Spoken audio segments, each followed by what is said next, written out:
Hello friends, అందరు ఎలా ఉన్నారు? బాగున్నారా? ఈరోజు నేను ఇంట్లోనే చాలా ఈజీ వేలో పన్నీర్ దమ్ బిర్యానీ ఎలా చేయాలో చెప్తాను రండి.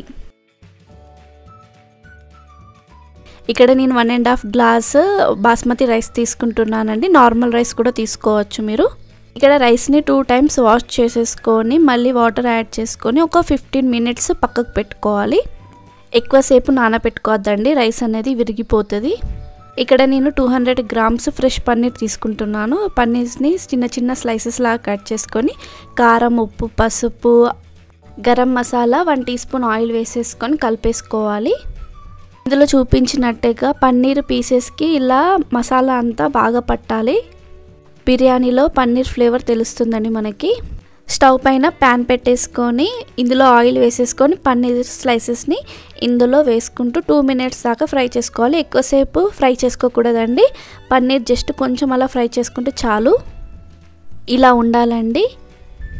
ఇప్పుడు స్టవ్ పైన బౌల్ పెట్టేసుకొని 5 to 6 గ్లాస్ వాటర్ యాడ్ చేసుకోవాలి. ఇందులో జాపత్రి, 3 యాలకులు, 2 దాల్చిన చెక్క ముక్కని వేసేసుకోవాలి. ఇందులోనే స్టార్ అనైసా, మరాఠీ మొగ్గ, బండ పువ్వు, ఒక 10-12 మిరియాలు ఇందులో వేసేసుకోవాలి.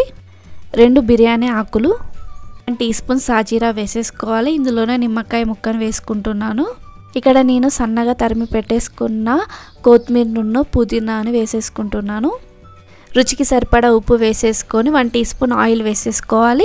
ఆయిల్ వేసేసుకొని కలిపేసుకొని ఇది వాటర్ అనేది బాగా మరుగుతున్నప్పుడు ఇప్పుడు మనం నానబెట్టుకున్న రైస్ని ఇందులో వేసేసుకోవాలి. 90% కుక్ కావాలండి రైస్. నేను ఇందులోనే 1 టీ స్పూన్ పెరుగు యాడ్ చేసుకుంటున్నాను. ఇక్కడ పెరుగు అనేది టోటల్లీ ఆప్షనల్ అండి. ఇప్పుడు రైస్ అనేది 90% ఉడికిందండి. ఇప్పుడు స్టవ్ పైన నేను రైస్ కుక్కర్ని పెట్టేసుకుంటున్నాను. కుక్కర్లో చేస్తున్నానండి పన్నీర్ దమ్ బిర్యానీ. కుక్కర్లో ఆయిల్ వేసేసుకొని ఆనియన్స్ని 2 ఆనియన్స్ తీసుకున్నానండి. ఆనియన్స్ అనేది వేగాక ఇందులోనే 3-4 పచ్చిమిర్చిని సన్నగా తరిగేసి ఇందులో వేసేసుకోవాలి. 2 టమాటాలను వేసుకున్నానండి. ఇది నేను ఇందులో స్కిప్ అయిపోయిందండి నా వీడియో. అనేది బాగా ఉడికాక ఇందులోనే మనం 1/2 టీ స్పూన్ అల్లం వెల్లుల్లి పేస్ట్ వేసుకొని కలుపుకోవాలండి. ఇందులోనే 1/2 టీ స్పూన్ పసుపు, 1 టీ స్పూన్ కారం, రుచికి సరిపడా ఉప్పు, బిర్యానీ మసాలా, సన్నగా తరిమిన కొత్తిమీరని, పుదీనాను కూడా వేసేసుకోవాలి. ఇప్పుడు 5 మినిట్స్ లో ఫ్లేమ్లో వేయించుకోవాలి.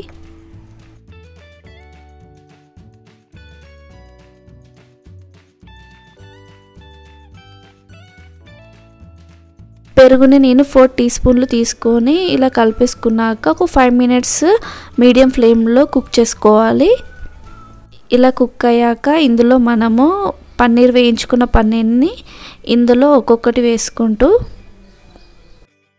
అలాగే ఇందులో ఫ్రైడ్ ఆనియన్స్ కూడా వేసేసుకోవాలి. ఇలా ఫ్రైడ్ ఆనియన్స్ వేసుకున్నాక కలుపుకొని ఇందులో మనము 90% కుక్ అయిన బాస్మతి రైస్ని ఇందులో లేయర్స్ లాగా వేసుకోవాలండి. ఇలా లేయర్ పైన కొత్తిమీర, పుదీనా, ఫ్రైడ్ ఆనియన్స్ వేసుకొని మళ్ళీ లేయర్ లాగా రైస్ వేసుకోవాలి. సేమ్ ప్రాసెస్ లాగా వేసేసుకోవాలి. ఇక్కడ నేను 90% కుక్ చేసుకున్న బాస్మతి రైస్ వాటర్ని 1 గ్లాస్ తీసుకొని ఇందులో వేసేసుకుంటున్నాను. టీ స్పూన్ నెయ్యి తీసుకొని 1/2 టీ స్పూన్ పసుపు తీసుకొని ఇలా కలిపేసుకొని ఇందులో మనం వేసేసుకోవాలి. ఇక్కడ నేను ఆర్టిఫిషియల్ కలర్స్ ఏం యూజ్ చేయడం లేదండి. నార్మల్గా పసుపు ఉన్న నెయ్యితోటి చేస్తున్నాను. ఇలా కుక్కర్ మూత పెట్టేసుకొని పన్నీర్ దమ్ బిర్యానీని 10 మినిట్స్ లో ఫ్లేమ్లో కుక్ చేసుకోవాలి. అప్పుడే మనకి పర్ఫెక్ట్గా కుక్ అవుతుందండి రైస్ అండ్ పన్నీర్. చూసారు కదండి ఎంత బాగా వచ్చిందో పన్నీర్ దమ్ బిర్యానీ. రైస్ కూడా చూసారు కదండి ఎంత లేయర్స్గా ఉందో. మీకు కూడా వీడియో నచ్చినట్లయితే లైక్, షేర్, సబ్స్క్రైబ్ చేసుకోండి. మరిన్ని వీడియోస్ కోసం బెల్ ఐకాన్ని క్లిక్ చేసుకోండి.